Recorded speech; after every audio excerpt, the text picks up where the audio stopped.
Baklava insan. Evet, kulağa tatlı geliyor ama kendisi daha da tatlı.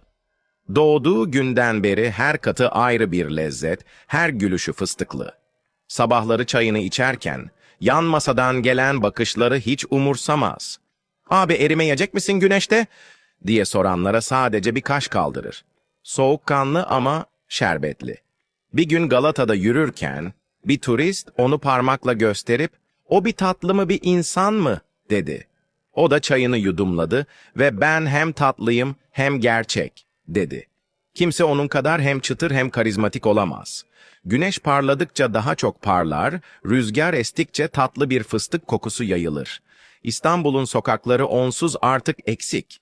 Sakın dilini uzatma, çünkü o gerçek bir baklava ve şaka kaldırmaz. Ama yanında oturursan, belki bir dilim dostluk paylaşır.